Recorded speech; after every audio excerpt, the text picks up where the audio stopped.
جانب سے خوش آمدید، جہاں آپ سنتے ہیں روزانہ رنگ برنگی نئی پرانی ہستی ہساتی سیکھتی سکھلاتی سچی خیالی تاریخی قرآنی اور دیس دیس کی مزیدار کہانیاں۔ آج ہم آپ کے لیے لائے ہیں ایک ہستی ہساتی کھل کھلاتی کہانی۔ عنوان ہے چاچو چاند ہوئے اغوا، اور اسے آپ کے لکھا ہے محمد معروف چشتی نے۔ اس مرتبہ جو لڑکا ہم نے اغوا کرنا ہے وہ شیخ احسان احمد کا بیٹا ہے۔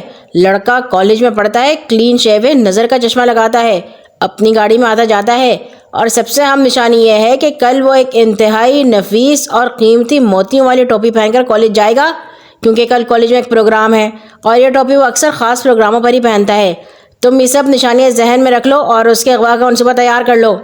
اغوا برائے تاوان کا دھندا کرنے والے گروہ کے باس ٹونی نے اپنے ساتھیوں کی تفصیلات بتائیں۔ ان کا کام ہی یہی تھا، وہ مختلف اسکولوں اور کالجوں میں پڑھنے والے امیر گھرانوں کے بچوں کو اغوا کرتے اور تاوان کے طور پر بھاری رقم وصول کرتے۔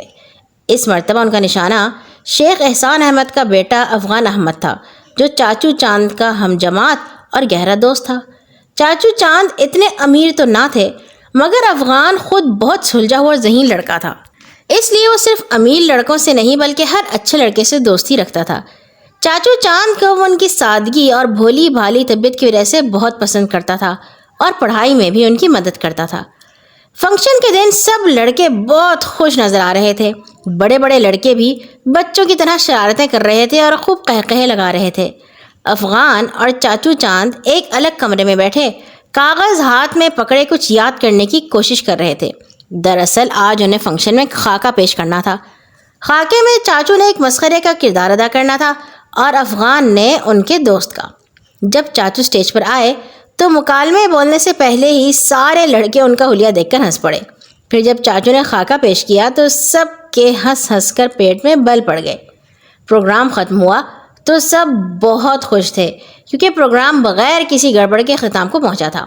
اب چاچو اور افغان نے مسخروں کا حلیہ ختم کر کے اپنے اپنے کپڑے پہن لیے تھے، کیونکہ وہ گھر واپس جانے لگے تھے۔ افغان کہنے لگا، چاند آج تم میرے ساتھ ہی چلو، میں تمہیں گھر چھوڑ دوں گا۔ ٹھیک ہے، جیسے تم کو، آج میں بھی بائسیکل نہیں لایا۔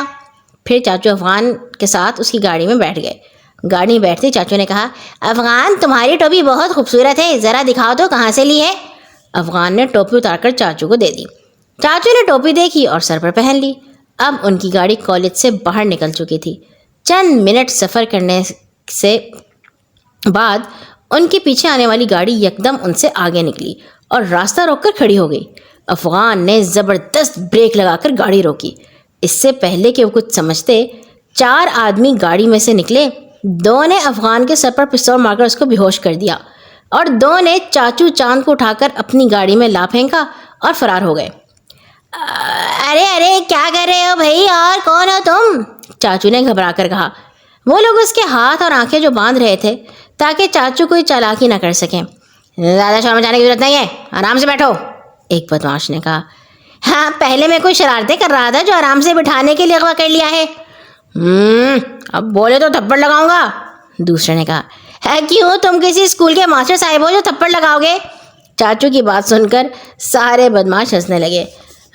معلوم ہوتا ہے باپ کا بڑا لاڑلا ہے جو اسے ابھی تک باہر کی ہوا نہیں لگی۔ ہاں تو ہوا کیسے لگی، شیشے تو تم نے چڑھا رکھے ہیں، چاچو نے کہا۔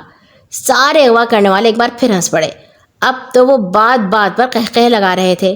یوں معلوم ہوتا تھا گویا وہ لوگ چاچو کو اغوا کر کے نہیں لے جا رہے، کسی دعوت پر لے جا رہے ہیں۔ کمال ہے، ہم تمہیں اغوا کر کے لے جا رہے ہیں اور تمہیں کوئی پریشانی نہیں؟ ایک مجرم نے حیران ہو کر چاچو سے پوچھا۔ ارے پریشانی کس بات کی، انسان روز روز اغوا تھوڑی ہوتا ہے، ایسا موقع تو کسی کسی کو نصیب ہوتا ہے، میں تو لطف اٹھا رہا ہوں۔ اسی گپ شپ میں وہ ایک کوٹھی کے سامنے پہنچ گئے۔ دروازہ کھلا اور گاڑی فوراً اندر چلی گئی۔ 2 آدمیوں نے چاچو کو اٹھایا اور ایک کمرے میں موجود لمبے تڑنگے سے آدمی کے سامنے لا پھینکا۔ ہاں، شاباش ٹمی، معلوم ہوتا ہے تمہیں آسانی سے کامیابی حاصل ہو گئی ہے، ٹونی نے باس کہا۔ یس باس، دیکھیں ہم نے لڑکا ٹھیک پہچانا ہے نا، کلین شیو بھی ہے، نظر کا چشمہ بھی لگا ہے، اس کی گاڑی کا نمبر بھی ہم نے دیکھا، بالکل آپ کا بتایا ہوا تھا، اور سب سے بڑھ کر یہ اس کے سر پر سندھی ٹوپی بھی ہے۔ واقعی باس، ہم نے ایسی ٹوپی کبھی نہیں دیکھی۔